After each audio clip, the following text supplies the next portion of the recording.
యోగస్థః కురు కర్మాణి సంగం త్యక్త్వా ధనంజయ సిద్ధ్యసిద్ధ్యోః సమో భూత్వా సమత్వం యోగ ఉచ్యతే.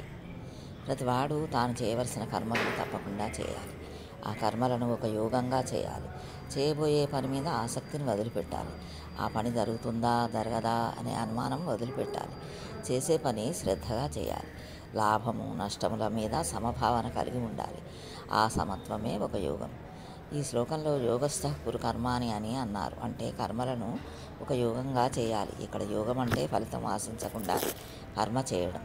కర్మలు మంచి ఫలితాలను ఇచ్చినా విపరీత ఫలితాలను ఇచ్చినా సమంగా చూడటం, ఇదే యోగం. ఇది ఎలా సమకూరుతుంది అంటే మనోనిగ్రహం ఉన్నప్పుడు కలుగుతుంది. మనోనిగ్రహం కలిగినప్పుడు మనసు ప్రాపంచిక విషయాలలో కాకుండా ఆత్మ వైపు చూస్తుంది. మనసు ఆత్మలో లీనమైనప్పుడు అంతులేని ప్రశాంతత కలుగుతుంది. ఏ పని చేస్తున్నామో దాని ఫలితం ఏమిటి అనే దాని మీద ఆసక్తి ఉండదు. చేసే పని శ్రద్ధగా చేస్తాడు. ఫలితం పరమాత్మ పరం చేస్తాడు. ఫలితం గురించి ఆందోళన పడకుండా నిర్వికారంగా ఉండటమే సమత్వం అనే యోగం. దీనికి మూలం అంటే సంగమాన్ని విడిచిపెట్టడం.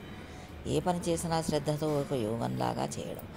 ముఖ్యంగా విద్యార్థులకు, వ్యాపారస్తులకు ఇది ముఖ్యం. బాగా చదివి పరీక్ష రాస్తే మంచి ఫలితాలు తప్పకుండా వస్తాయి. వ్యాపార మెలకువలు తెలిసి ధర్మంగా వ్యాపారం చేస్తే తగిన లాభాలు వస్తాయి. కానీ ఈ పరీక్ష రాస్తానా లేదా, పాస్ అవుతానా లేదా, లాభాలు వస్తాయా లేదా అనే వ్యాకుల చిత్తంతో పరీక్ష రాసినా వ్యాపారం చేసినా విపరీత ఫలితాలు వస్తాయి. అంతేకాకుండా అపరిమితమైన ఆశకు పోతే కన్నీళ్ళే మిగులుతాయి. కాబట్టి ఒక పని అవుతుందా కాదా అనే అనుమానం వదిలిపెట్టి శ్రద్ధతో పనిచేయాలి. లాభ నష్టాల మీద అసమత్వ బుద్ధి కలిగి ఉండాలి. అదే నిష్కామ కర్మ.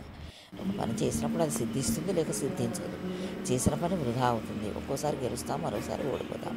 లాభం వస్తుంది, నష్టం వస్తుంది. పంట కోసి కుప్ప వేయగానే 4 రోజులు వాన, పంట నాశనం అవుతుంది. ఇలాంటివి జరుగుతాయి. మరి పంట నాశనం అయితే నష్టం వస్తే ఏడవకుండా ఎలా ఉంటామని ఎదురు ప్రశ్న వేయవచ్చు. ఏడిస్తే పోయిన పంట తిరిగి వస్తుందా? వచ్చిన నష్టం లాభంగా మారుతుందా?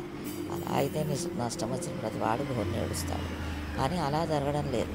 నష్టం ఎందుకు వచ్చిందో తెలుసుకొని అలా రాకుండా చూసుకోవడం బుద్ధిమంతుల లక్షణం. ఏడవడం అవివేకుల లక్షణం. బుద్ధిమంతుడైన వాడు లాభం వస్తే పొంగిపోవడం, నష్టం వస్తే కుంగిపోవడం పనికిరాదు. డిప్రెషన్లోకి జారిపోకూడదు. కింద పడ్డా పైకి లేవడానికి ప్రయత్నం చేయాలి. ఇదివరకే ఈ సమత్వ బుద్ధి గురించి చెప్పాము. మరలా చెప్తున్నాడు భగవానుడు. కాబట్టి మనం చేయవలసిన కర్మ, కర్తవ్యం చేయడమే మన పని. ఫలితం మనది కాదు. ఫలితం గురించి ఆలోచించకూడదు. ఫలితం మీద ఆసక్తి లేకుండా చేయాల్సిన పనిని శ్రద్ధతో చెయ్యి. మంచి ఫలితం దానంతట అదే వస్తుంది.